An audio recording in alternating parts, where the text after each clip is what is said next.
Sit down and grab a cold one and get ready to hear the 5 biggest lies Donald Trump has told America in his second term. Lies the media refuse to counter. Lies the media refuse to deep dive into as real investigative journalists. How about this? $96.7 billion. That is what immigrants pay in federal taxes every single year. Now, did you know that? Well, you should, because it's true. Even though the President of the United States has told you over and over again that illegal immigrants are stealing from you, they are dangerous criminals. Today, we put 5 of the biggest lies of this administration on the table. This is by no means a comprehensive list. There are a lot more, but I believe these 5 are where I should start. Today, we will examine the evidence. We will follow the money. We will face these lies head on. Now, the legacy media won't go here. They are either complicit in Trump's lies, unable to properly investigate the evidence, or they are flat out intimidated by Donald Trump and his pit bull of a press secretary, Caroline Leavitt. But lucky for you, I will.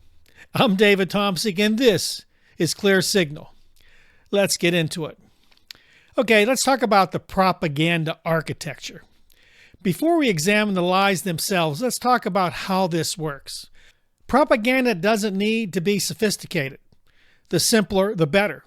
It just needs to be repeated, loudly and often, and by people with authority, until the repetition becomes the reality. Trump said tariffs are not attacks. Immigrants are criminals. Iran had nuclear weapons. We had no choice but to go to war. And by the way, did you know we won? Every one of those statements has been delivered from a White House podium. Every one is contradicted by the evidence. And every challenge from a journalist has been met with contempt from an administration that has turned disinformation into official policy. 5 lies. Here's the evidence on each one. We're going to start with tariffs. They're not attacks. Let's start with the economic foundation of this, because if this lie holds, every other economic argument this administration makes also holds. Donald Trump said it. Scott Bessent said it. Caroline Leavitt said it on camera, right to your face. Tariffs are not attacks. Foreign countries pay for them. Here's what the evidence actually shows. In a personal note, I did work in manufacturing for many years with Sony Electronics. I was in procurement. And of course, we had to bring in products from overseas, and we dealt with tariffs many times. So I understand this quite well. A tariff is a tax paid by American importers, the company that brings goods into the United States from overseas. Not Beijing, not Ottawa, not Mexico City. The American company. And that company pretty much passes every dollar of that cost directly to the consumer. That's you. The Tax Foundation says it. The Peterson Institute says it. The Congressional Budget Office says it. Here's the CBO's estimate. Trump's tariff agenda will cost the average American household between $1,500 and $2,000 this year alone. Let me convert that into your reality. You walk into Walmart. A pair of shoes that was $49.99 last year are now $64.99 this year. That $15 difference did not come from Xi Jinping's budget. It came out of yours. Now here's where things get really ugly. They have always known this. Economists on both sides of the aisle have explained the mechanics of import taxation for decades. Why didn't Trump and the Republican Congress learn from the disaster that was the Smoot-Hawley Tariff Act of 1930? That was a disaster. You see, this is not a knowledge gap. This is a deliberate choice to tell you something false because of the truth that working Americans are bearing the cost is politically toxic.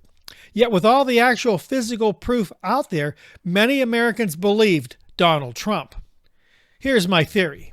The tariff lie exists because Trump truly believed that America was getting ripped off by Canada, Mexico, China, and Europe.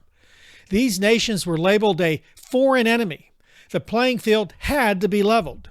Trump made Americans believe that the implementation of tariffs was a form of leverage against evil globalists, made accepting tariffs feel like patriotism. It is neither, and simply a poorly conceived tax on American citizens. Here's my prediction. Watch the CPI, the Consumer Price Index, by quarter 4 of this year. Independent economists are projecting an additional 1.5 to 2% inflation drag from the tariff regime already experiencing.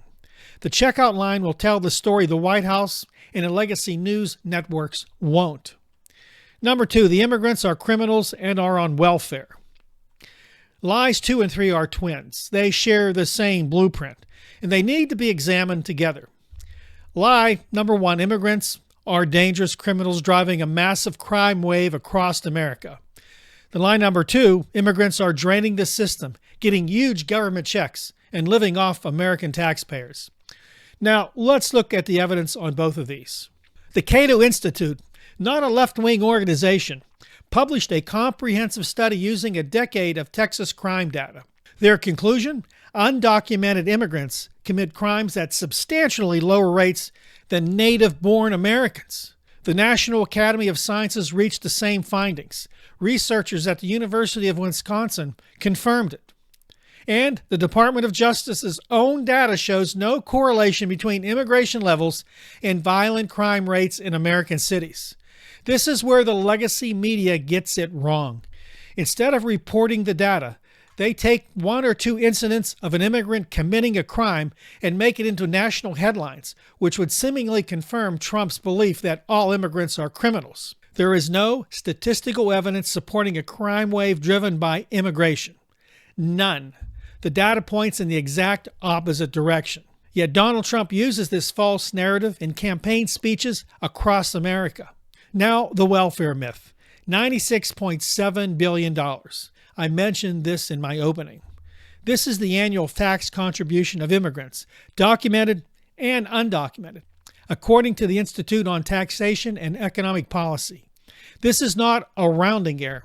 This is a fiscal contribution larger than the GDP of most countries. And beyond taxes, immigrants fill the labor gaps that American workers have consistently left open. Meat processing, dairy farms, construction, agriculture. I want you to consider this for a moment, because as we enter planting season right now, the farming industry is watching its workforce contract in real time. And if that workforce disappears, so does the harvest. And if the harvest contracts, that is not an economic statistics, my friends. That's a food price crisis hitting every American family by fall. Once again, millions of Americans still believe immigrants are criminals, stealing Medicaid, stealing jobs, and stealing taxpayer dollars. Though they're not. Here's my theory. The criminal immigrant and welfare immigrant narratives are emotional accelerants. They bypass data. They bypass evidence. They go straight to fear, because it's easier to govern with fear than it is with facts. Here's my prediction. Watch agricultural labor data through August. Watch produce prices at the grocery store by October. The people that Trump demonizes are the ones holding our food supply together. Now, before I go on, if you enjoy the content we provide here on Clear Signal, please hit the subscribe button right now. Also tap that like button and share the video with other people who you believe need to hear it. Let's continue with the video. There are quite a few more lies to cover. Lie number 3, Greenland. This is not a negotiation. And this one is dressed up in the language of national security, which makes it the most sophisticated deception on the list. This is because above everything else, Americans believe in America and the red, white, and blue. We're the light on the hill, the exceptional nation with exceptional people. Other nations should stand in awe of us and our president and do what we ask and give us what we want. This is the case with Donald Trump and Greenland. The White House calls the Greenland situation a strategic acquisition, an issue of national security. Here's what it actually is. Greenland is an autonomous territory of Denmark, a NATO ally. It sits at the intersection of North Atlantic shipping lanes and Arctic resource corridors. It holds some of the most significant untapped rare earth mineral deposits on the planet, like lithium, elements critical to defense electronics, semiconductors, and the next generation of energy technology. These untapped resources are in Donald Trump's mind and go farther than national security. It's an opportunity for him and his billionaire investor class to make hundreds of billions of dollars. Over the last year, this administration has used coercion, not diplomacy, against a treaty ally to gain access to these resources. Military positioning was implied. The Danish government responded with alarm. NATO allies rejected Trump's demands, saying Greenland belongs to its people and is under Danish sovereignty, which is not up for negotiation. Even right now, Trump is demanding Greenland be given to the United States. Here's my theory. This is not about security. The Greenland play is resource imperialism wrapped in American exceptionalism. The doctrine is simple. If we want it and we are strong enough to take it, international law is optional. This is not the posture of a democratic republic. This is the posture of an empire in its late stages, grasping outward because the foundation of the empire is cracking. My prediction, Denmark will accelerate Greenland's formal path toward full independence. And China, which has maintained significant economic positioning in Greenland for years, will step directly into the space the United States has just burned. Lie number 4, the Iran war. We had to go in, and by the way, we won. Now, lie number 4 is a really good one. And this one has consequences that are still compounding even as I record this video right now.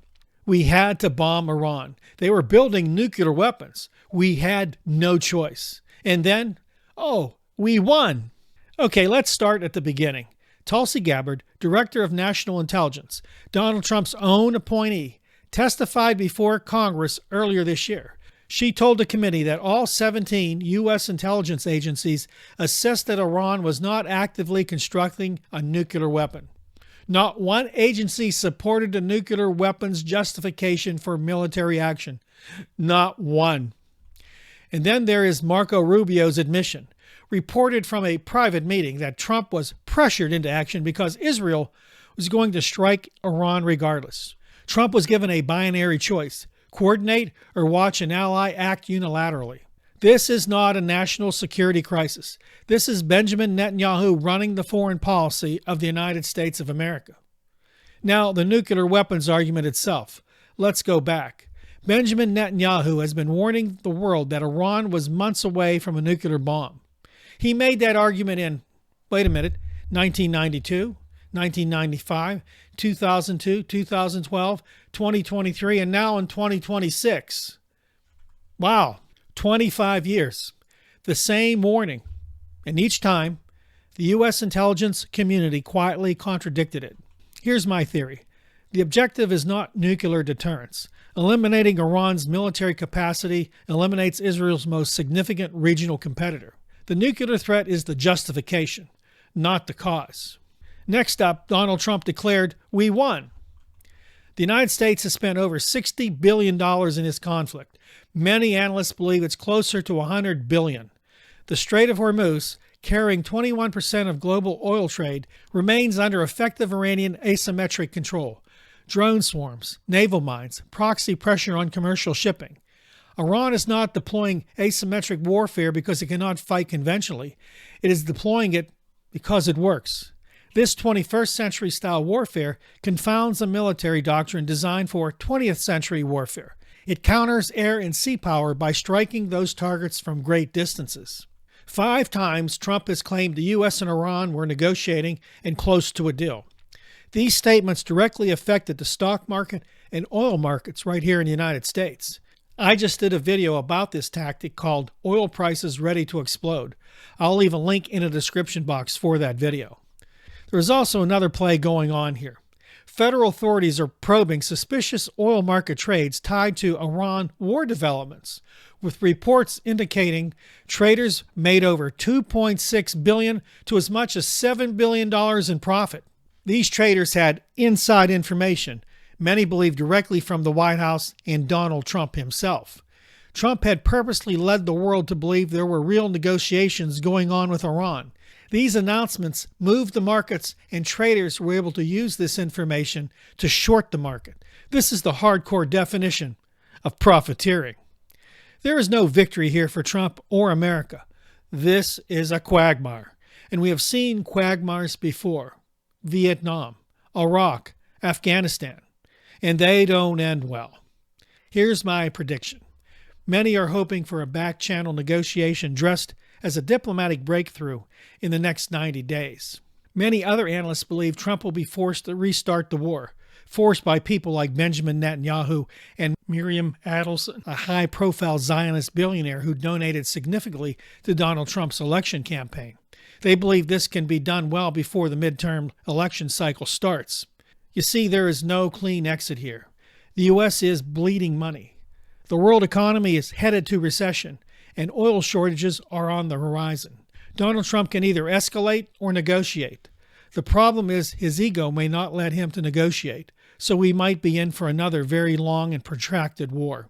Lie number 5. This is a big one. America is still the most powerful nation on earth. And this is the final lie, the most dangerous one on the list, because it wraps itself in a flag and calls itself patriotism.